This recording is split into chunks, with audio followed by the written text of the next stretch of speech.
Om Shri Sadgurave Namah. The invocation. I bow down to the holy lotus feet of true Guru, whose words of wisdom are like mighty sunbeams to dispel the darkness of ignorance. Guru, the beneficence personified, takes the disciple to meet the Supreme Being. I offer my humblest obeisances again and again at his lotus feet. Blessed is true Guru, whose glory is indescribable in words. Whatever little I could or would say is only because of his compassionate grace. Oh, hello viewers. Welcome back to the talk on Santmat in the series of English lectures.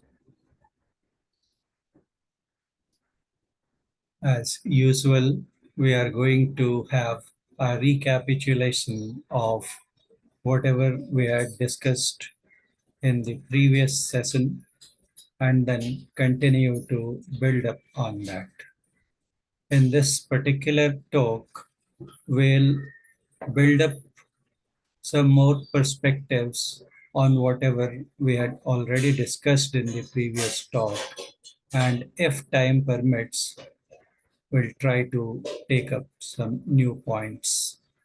So let me begin with, or before we do that, let me first wish you the very best on the occasion of ongoing festival of lights and sounds, that is Deepavali. So I wish a Shubh Deepavali, an auspicious Deepavali to all of you. Deepavali means, deep means lamp and Avali means array. So Deepavali means an array of lamps which are lit all around the country and in many other parts of the world also on this day to celebrate the victory of light of wisdom over darkness of ignorance. So let us begin. Let me start with sharing my screen. Just a moment.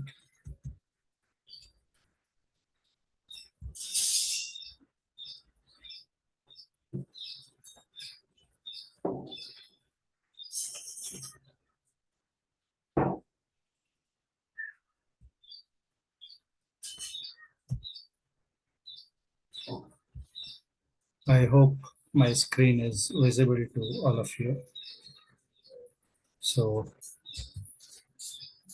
as usual, there will be a slight difference in the format of this particular talk because, say, apart from having a brief recapitulation of the points discussed in part 4, before we move ahead, we'll try to add some more perspectives on the points already discussed. Let us begin. We had seen that the God, who by his very nature has to be infinite, and that which is infinite must be larger than the largest possible. Whatever large, however large an entity we could conceptualize, visualize, or imagine must be smaller in comparison to the infinity. So infinity is the vastest possible, and at the same time, because that which is infinite must be all pervading, it has to be the subtlest, the finest, the tiniest, the smallest, than the smallest that we know of, we could describe or ever think of. At the same time, we had seen that such an infinite being has to be shapeless or formless, because A form or shape could be ascribed only if we have identified or fixed the boundaries, or as a frontiers, or as a limits of any particular entity. Only then we could ascribe it to any shape. And because infinity does not end in any direction, either in time or in space, so therefore we are not able to visualize its boundaries, and therefore it cannot be compared to, it cannot be given any particular shape. And therefore it is beyond all shapes and forms. And at the same time, we had seen that it is soundless also.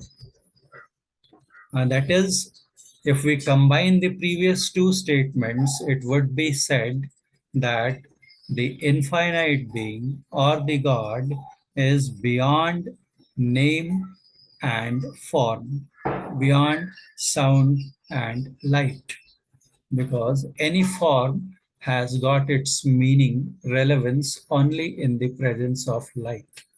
If there is no light, then what kind of form? There is useless to talk any kind of shape or form, because it will not be seen. At the same time, name is formed of sounds. Sound is always produced by vibrations, and the infinite being is said to be Nāmarūpātīta. Atit means beyond, Nam means name, and Roop means form. So, infinite being or the God or the supreme sovereign being is beyond Atit, name, and form. On the other hand, whatever we see around us in the universe that we inhabit, everything and every being here is an artwork, is a web, is a creation, is an intermix of sound and light. Whatever we see here, whatever we hear here, everything is made up of light and sound, or only sound. That is, this we had seen that every sound is a result of vibration. So there cannot be any vibration which does not produce any sound, and there cannot be a sound which is not associated with a vibration. So therefore, everything is actually, in fact, an outcome of vibration or sound only. So this whole world is said to be made up of sound of different forms. Okay. There are different stages of creation that the sages describe. The one which we live in is known as gross universe. Okay. Our body, this could be thought of as a microcosm, and the universe all around us could be considered to be a macrocosm.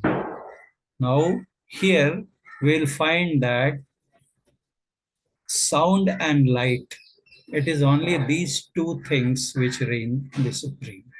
Whatever we see, like say all the sounds I produce here, say I am speaking, I am producing a sound. Okay, we listen to the sounds being produced of various natures around us, different people speaking, chirping of birds, sounds of different animals and other creatures, then as a sound produced by blow of wind, by the waves of ocean, etc., etc. Several things falling or colliding together do produce sound.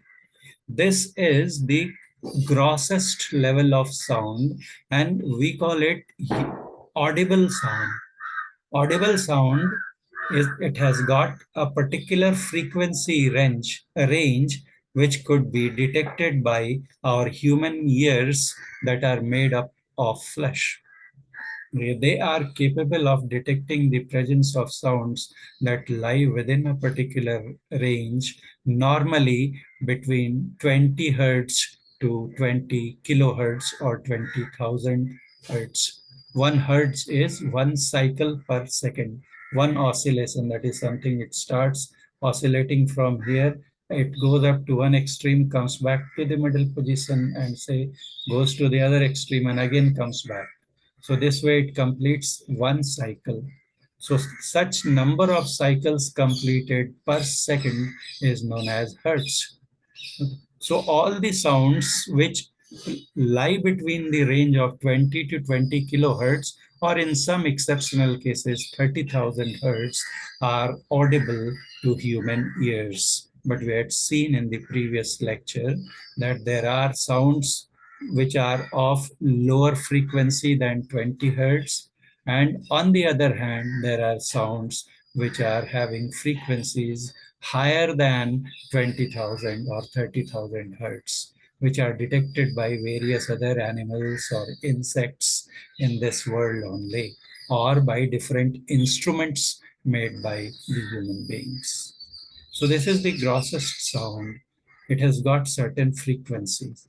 At the same time, we have got light also. What is light? Light is a form of energy which makes things visible. That is, it is that form of energy in the presence of which we could see things. Things become visible. The interesting aspect of the thing is that light by itself is invisible, but it makes things visible. We see things right now. I am preparing this lecture in sunlight. So sunlight makes my face and the trees say at my back visible. But can we see the sunlight itself? The answer would be no. Light itself is invisible, but the things it falls upon, they are made visible. Similarly, this whole world, the scriptures say, it becomes manifest due to the presence of God.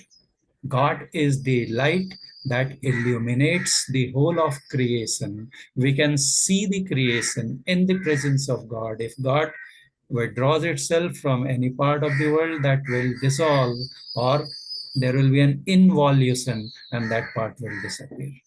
So whatever we see or hear around us, that manifestation of the creation is the result of presence of God, of that infinite entity.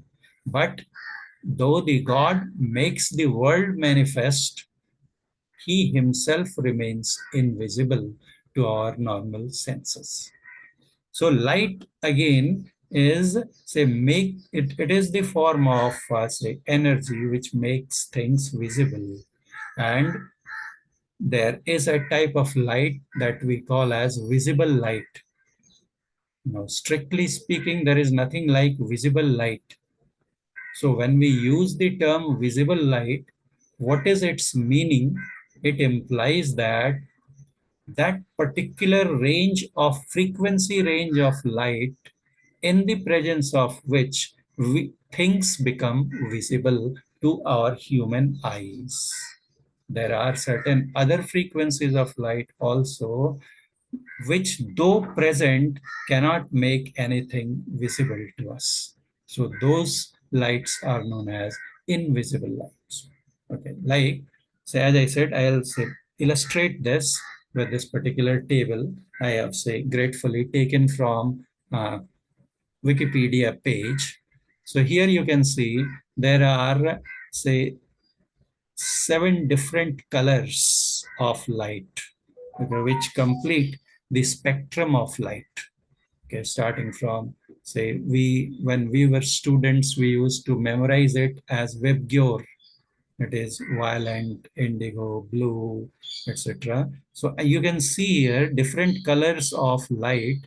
What they are actually, say, they denote a particular frequency of light. Like, say, if a particular color, if it lies between 6, this you can get different say say names also, like violet, indigo, blue, green, yellow, orange, and red. Here, indigo is represented as blue, and blue is represented as cyan. So these are the 7 colors, and each color you can see it corresponds to a particular frequency range. That is, violet color is visible when the light vibrates in this particular range, 670 to 790 terahertz. Okay. Similarly, say if its frequency drops a bit, okay, between 620 to 670, then the color changes. That is, this particular frequency of light will make blue color seen, or rather indigo in some cases. And then this cyan or blue, this is 600 to 620. You can see the frequency goes on dropping. If frequency drops, its wavelength increases, because wavelength is inversely proportional to frequency. So highest the frequency, lowest will be the wavelength. This also gives us a very important input that if something becomes small, its power rather goes on increasing. Smaller the size does not mean that it has become less powerful. Nuclear power is the proof. Nucleus or atoms, they are the smallest possible particles, and yet the power that is contained or inherent in them is of the highest intensity that have been produced till date by human beings. So the subtler we become, the more powerful we become. Okay, and you can see here wavelength is maximum, but its frequency becomes minimum. Now, if the frequency, that is the rate at which light vibrates, it becomes smaller, its color changes. And as the frequency goes on changing, there takes place a change in color. And if light starts vibrating at more than 790 terahertz, then what happens? It becomes invisible light. That is, in its presence, we will not be able to see things. Okay, and then that is known as ultraviolet light or UV, which is having higher frequency than that of even violet. And if you go on reducing the frequency, then when it becomes smaller than 400 terahertz, then what will happen? Again, it will become invisible. Same as in the case of sound, we had seen 20 and 20,000 hertz. Here it is more. That is, this light is, say, subtler in comparison to the sounds that we can hear. Okay, but here, if the frequency of sound falls below 400 terahertz, then again it becomes invisible. And then it is known as infrared, lower than, having frequencies lower than that of red. So we use several infrared devices, like most of our remote controls of air conditioners, television sets or computer sets, etc., sound systems, they use infrared light. So when you make the room completely dark and you press any button on your infrared control, and it is caught by your AC, air conditioner device, but nothing will become visible in the presence of that infrared light. So it is an invisible light. So here again, what we see, that if we minutely observe, then we find that what we call as light, it is also actually a play of sound only. Because what is light? Different colors of light. It is nothing but different ranges of vibrations. And every vibration we have seen is associated with sound only. Okay, so even what we call as light is in fact, say, creation or say work of sound only. So that's why ultimately, in the essence, it has been said that vibration is at the root of all creation. Vibration is the essence of all creation, and it has been hinted at in the say Bible also, that in the beginning was the word. Word means sound, sound means vibration. In the beginning was the word. The word was with God, because we'll see a bit later that that sound, ultimate sound, quintessential or primordial sound was released by God Himself. So that is why it has been said that in the beginning was the Word was with God, and the Word was God. The last sentence, what does it mean? The word was produced by God, because God is infinite and there is nothing which can be, say, parallel to or predecessor of the infinity. So therefore, anything else, anything other than infinity has to be a successor of infinity. It cannot be, say, its concurrent or as a predecessor. So therefore, God produced that primordial sound, primeval sound, vibration, which has been called as anahatanada in our scriptures. We'll come to that a bit later in our talks. Now, why it is said then the word was God? Because whatever God created, God essentially is inactive. We had seen in the previous lecture, and while summarizing again, we will come to it. That God, in his true elements, that is infinity, he is still, he is motionless, he is quiet, he is peaceful, and he does not do anything. But everything that gets done is because of him only and rests on him. So he created an implement that was primeval sound, and he used that sound to produce all different kinds of and different layers or stages of universes, starting from the pure consciousness to the inert nature, that is Jada Prakriti.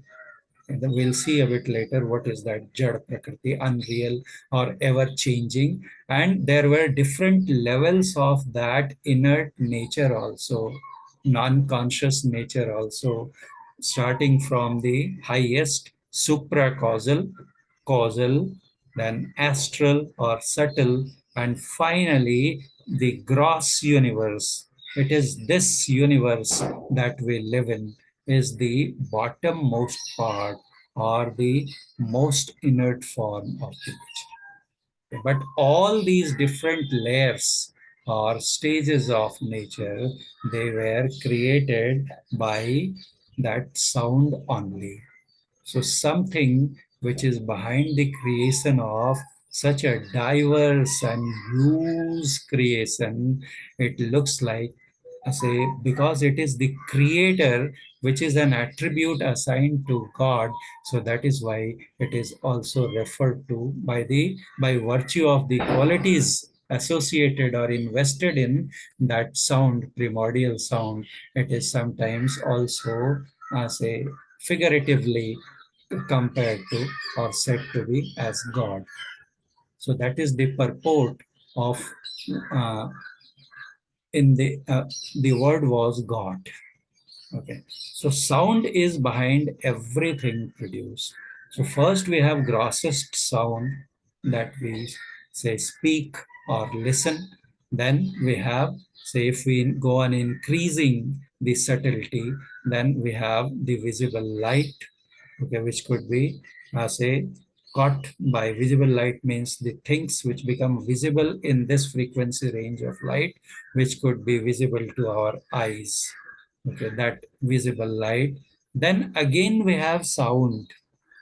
Okay, that is vibrations which are subtler than the visible light.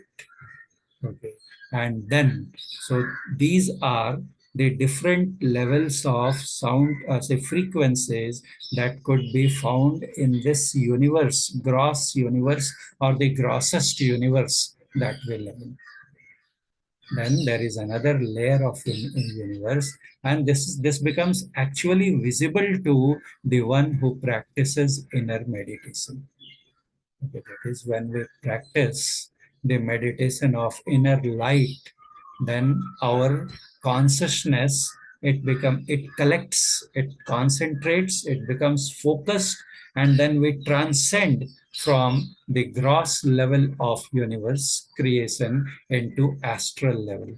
That is, while meditating in this body only, when by following a tact or method taught by, say, perfect master, if we go on following, then the currents of consciousness, which are otherwise scattered all through our body, they start becoming collected, and when they collect focus, they become focused in a single point, then they become so minute that we transcend the gross body. While remaining in this body only, we transcend, our consciousness rises beyond the level of gross body, and we rise into our, say, subtle body or astral body. And just as with our gross body, we see the gross universe around us, gross beings, gross things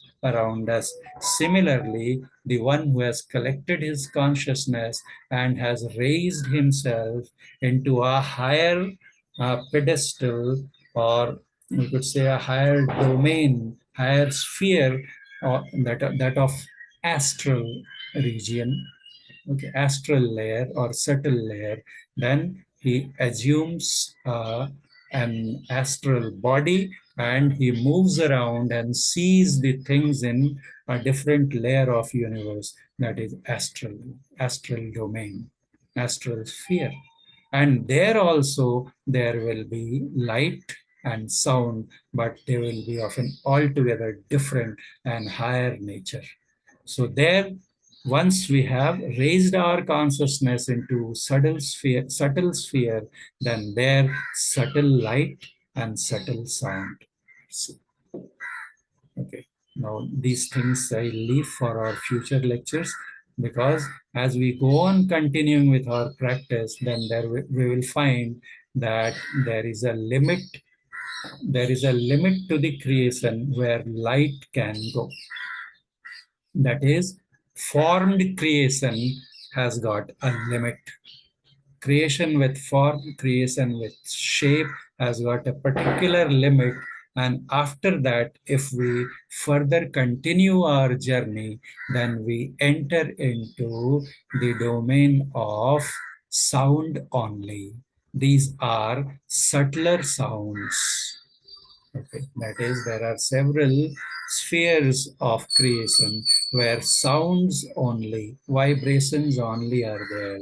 And again, as we keep on concentrating and practicing the yoga of inner sound, then we go on grasping, we go on catching one sound after another, increasing in the level of their subtlety, okay, their fineness, and from subtler to even subtler sounds, ultimately we catch hold of the subtlest sound, that is that primordial sound, which has been referred to as the sound that was there in the beginning with the God.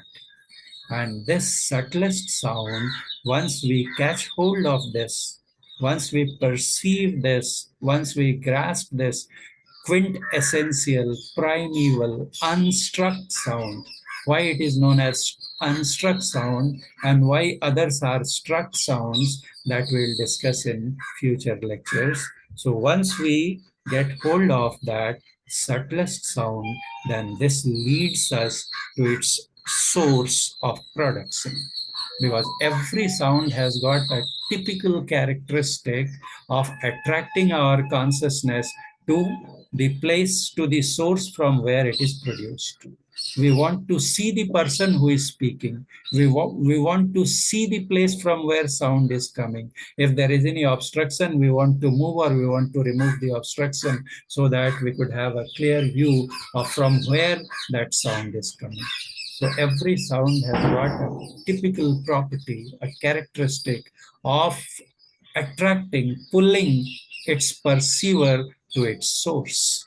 That subtlest sound, that anahata nad, which has been created, which has been produced from God Himself, from that infinite entity, which is actually soundless or silent.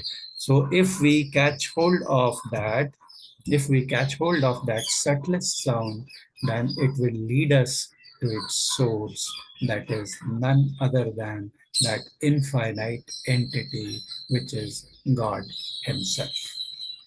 And God, as we have seen in the previous lecture, because it is infinite, it is pervading, it is dwelling everywhere, leaving no space outside. Therefore, it has no scope of moving in any direction. So, therefore, it has to be still, it has to be motionless in the literal sense of the term.